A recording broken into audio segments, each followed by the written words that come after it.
سورہ کہف سورت نمبر 18۔ شروع کرتا ہوں اللہ تعالیٰ کے نام سے جو بڑا مہربان نہایت رحم والا ہے۔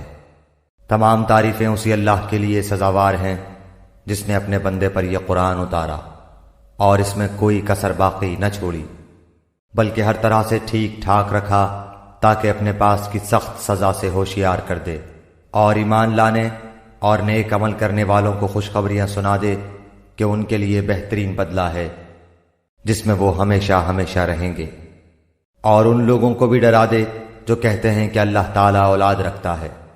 در حقیقت نہ تو خود انہیں اس کا علم ہے نہ ان کے باپ دادوں کو۔ یہ تہمت بڑی بری ہے جو ان کے منہ سے نکل رہی ہے، وہ نرا جھوٹ بک رہے ہیں۔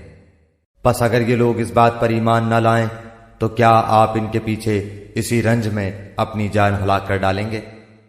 روئے زمین پر جو کچھ ہے ہم نے اسے زمین کی رونق کا باعث بنایا ہے کہ ہم انہیں آزما لیں کہ ان میں سے کون نیک اعمال والا ہے۔ اس پر جو کچھ ہے ہم اسے ایک ہموار صاف میدان کر ڈالنے والے ہیں۔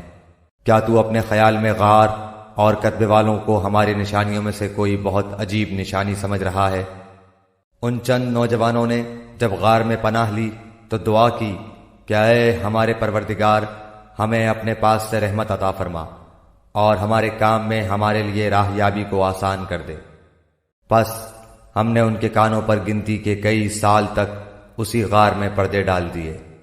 پھر ہم نے انہیں اٹھا کھڑا کیا کہ ہم یہ معلوم کر لیں کہ دونوں گروہ میں سے اس انتہائی مدت کو جو انہوں نے گزاری کس نے زیادہ یاد رکھی ہے۔ ہم ان کا صحیح واقعہ تیرے سامنے بیان فرما رہے ہیں۔ یہ چند نوجوان اپنے رب پر ایمان لائے تھے اور ہم نے ان کی ہدایت میں ترقی دی تھی۔ ہم نے ان کے دل مضبوط کر دیے تھے، جبکہ یہ اٹھ کھڑے ہوئے اور کہنے لگے کہ ہمارا پروردگار تو وہی ہے جو آسمان و زمین کا پروردگار ہے، ناممکن ہے کہ ہم اس کے سوا کسی اور معبود کو پکاریں۔ اگر ایسا کیا تو ہم نے نہایت ہی غلط بات کہی۔ یہ ہے ہماری قوم جس نے اس کے سوا اور معبود بنا رکھے ہیں، ان کی خدائی کی یہ کوئی صاف دلیل کیوں پیش نہیں کرتے؟ اللہ پر جھوٹ افطرا باندھنے والے سے زیادہ ظالم کون ہے؟ جبکہ تم ان سے اور اللہ کے سوا ان کے اور معبودوں سے کنارہ کش ہو گئے تو اب تم کسی غار میں جا بیٹھو، تمہارا رب تم پر اپنی رحمت پھیلا دے گا اور تمہارے لیے تمہارے کام میں سہولت مہیا کر دے گا۔ آپ دیکھیں گے کہ آفتاب بوقت طلوع ان کے غار سے دائیں جانب کو جھک جاتا ہے اور بوقت غروب ان کے بائیں جانب کترا جاتا ہے، اور وہ اس غار کی کشادہ جگہ میں ہے۔ یہ اللہ کی نشانیوں میں سے ہے۔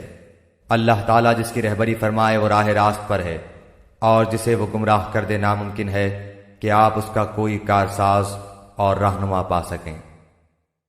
آپ خیال کرتے کہ وہ بیدار ہیں حالانکہ وہ سوئے ہوئے تھے، خود ہم ہی انہیں دائیں بائیں کروٹیں دلایا کرتے تھے۔ ان کا کتا بھی چوکھٹ پر اپنے ہاتھ پھیلائے ہوئے تھا۔ اگر آپ جھانک کر انہیں دیکھنا چاہتے تو ضرور الٹے پاؤں بھاگ کھڑے ہوتے اور ان کے روب سے آپ پر دہشت چھا جاتی۔ اسی طرح ہم نے انہیں جگا کر اٹھا دیا کہ آپس میں پوچھ گچھ کر لیں۔ ایک کہنے والے نے کہا کہ کیوں بھائی تم کتنی دیر ٹھہرے رہے؟ انہوں نے جواب دیا کہ ایک دن یا ایک دن سے بھی کم۔ کہنے لگے کہ تمہارے ٹھہرے رہنے کا بخوبی علم اللہ تعالیٰ ہی کو ہے۔